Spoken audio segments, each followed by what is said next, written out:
esses processos dificilmente chegam a um fim. O nosso sistema judicial processual ele é muito moroso.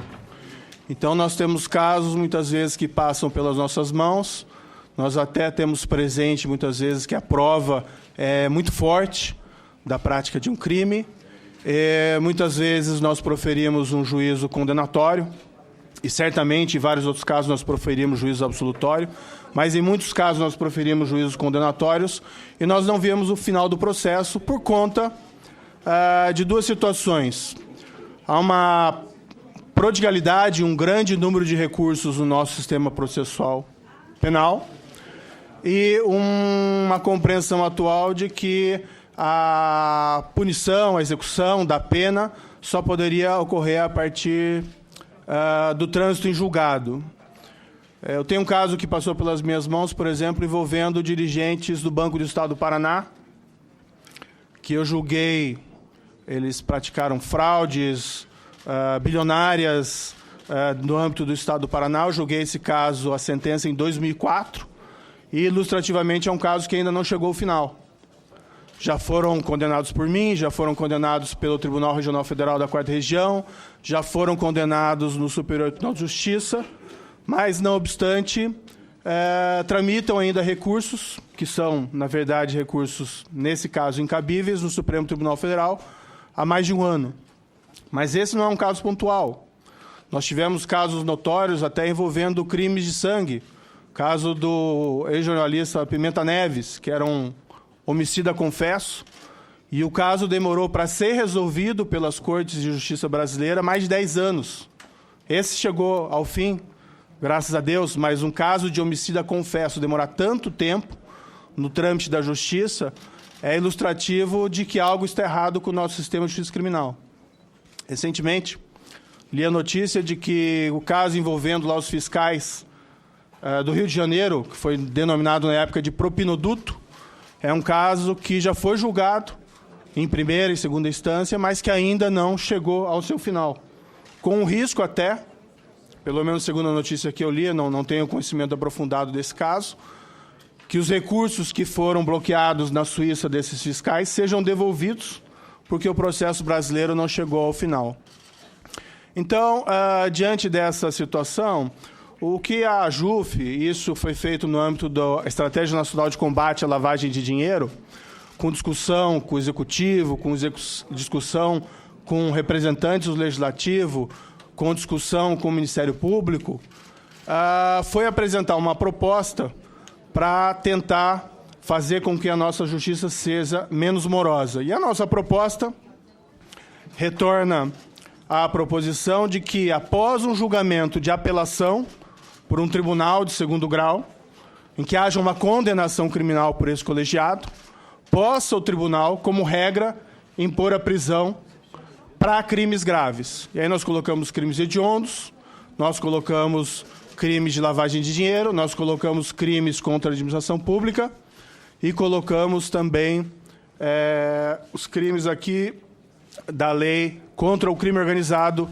que foi recentemente aprovada. Então, o tribunal pode, após um acórdão condenatório, impor a prisão, mas também prevemos no projeto que o Tribunal Superior, se for interposto um recurso, e esse recurso se mostrar plausível, o Tribunal Superior, o STJ, o STF, possa conceder uma liminar para suspender a execução daquele julgado. O que nós vemos como erro no nosso sistema atual é que a mera interposição de um recurso, quer ele tenha substância, quer não tenha substância, quer seja meramente protelatório ou não, suspende a execução do acórdão condenatório do tribunal após o julgamento da apelação. E o que nós queremos fazer é exatamente o inverso. Até porque, estatisticamente, isso foi levantado na época daquela proposta que foi denominada de emenda Peluso, estatisticamente são poucos os casos de revisão no mérito das condenações criminais proferidas em segundo grau.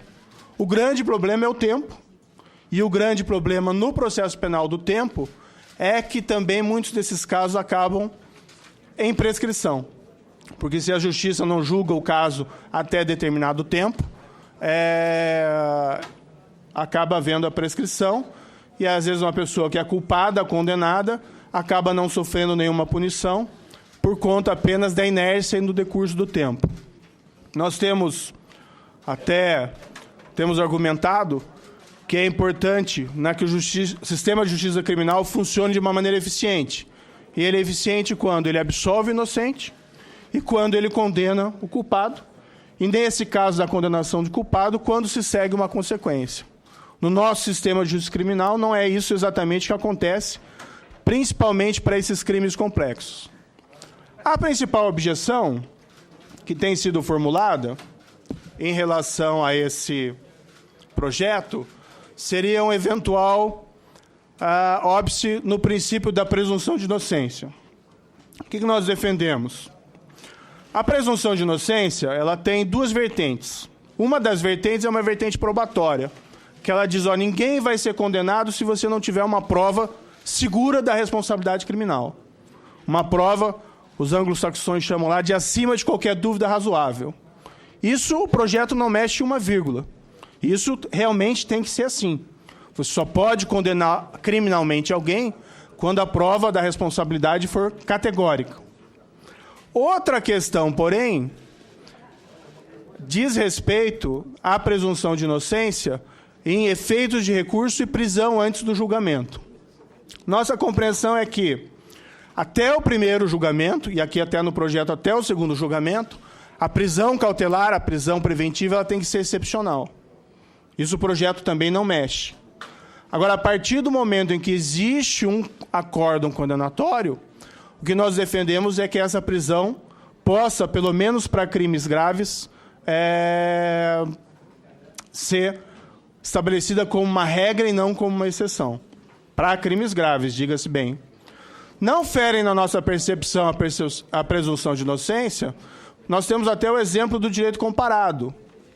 Pesquisando a legislação, e eu posso citar aqui especificamente os artigos, não é apenas uma referência abstrata, mas na legislação dos Estados Unidos, na legislação da França, que são exatamente dois dos países que são considerados berços históricos da própria presunção de inocência, cada um com uma tradição diferente, a regra é que, após um julgamento condenatório de primeiro grau, já se impõe a prisão.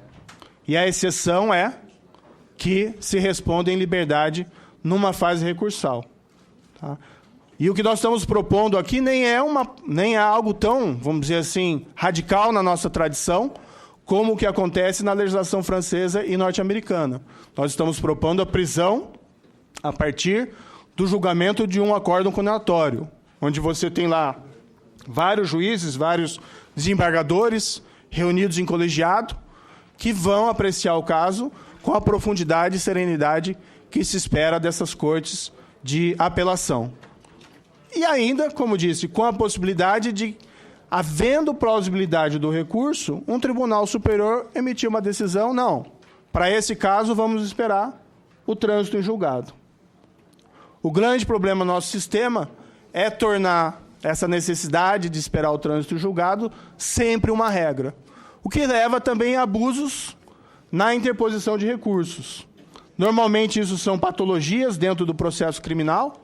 A gente pensa que casos assim acontecem pontualmente, mas não necessariamente. Eu já trabalhei, certa feita, convocado no Supremo, e, para colocar aqui um exemplo, me deparei num caso em que havia um julgamento condenatório em segundo grau, houve a interposição de um recurso extraordinário ao Supremo Tribunal Federal, o Tribunal de Apelação não recebeu recurso, houve um agravo para o Supremo Tribunal Federal, o Supremo Tribunal Federal não admitiu esse agravo, mas houve sucessiva interposição de recursos, fazendo com que nós tivéssemos, para colocar um exemplo aqui para os senhores, um caso real, embargos de declaração, nos embargos de declaração, nos embargos de declaração, no agravo regimental, no agravo de instrumento 752.247, no Supremo Tribunal Federal. Esse recurso chegou no Supremo Tribunal Federal em 13 de 5 de 2009, e o trânsito em julgado só aconteceu mais de 3 anos depois, 19 de 11 de 2012. Tudo isso para dizer que o recurso era incabível. Agora, eu sendo um advogado ou eu sendo processado, criminalmente, se eu sei que eu só sou preso ao final pela regra atual, o que eu vou orientar meu advogado a fazer é recorrer, mesmo quando não tenha razão. E o sistema, infelizmente, processual brasileiro hoje permite essas brechas. A ideia é não permitir essas brechas e isso haja um ganho no sistema significativo. Então, essas, basicamente, são as razões do projeto.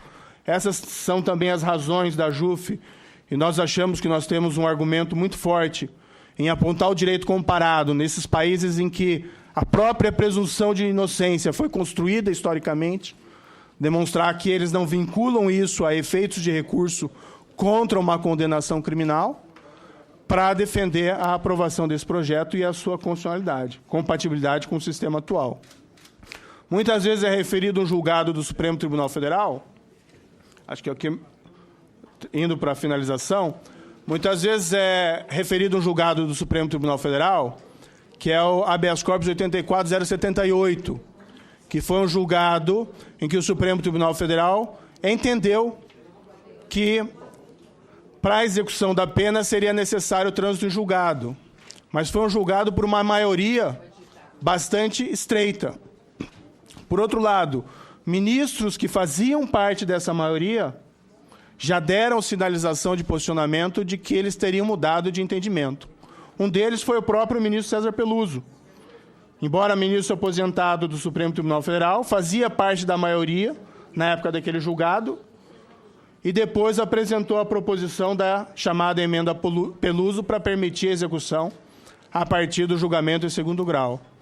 E, recentemente, incidentemente, em alguns julgados, nós temos também visto ministros, como, por exemplo, o ministro Gilmar Mendes, mencionada a necessidade da revisão daquele julgado do Supremo Tribunal Federal. Então, nós entendemos que a proposta é importante para que nós aperfeiçoemos nosso sistema de justiça. Na verdade, ela é essencial, porque um processo que nunca termina é um processo que é inefetivo e gera impunidade. E, por outro lado, nós entendemos que ele não é inconsistente com as garantias fundamentais previstas na Constituição de 1988. Eram essas as minhas considerações sobre o projeto.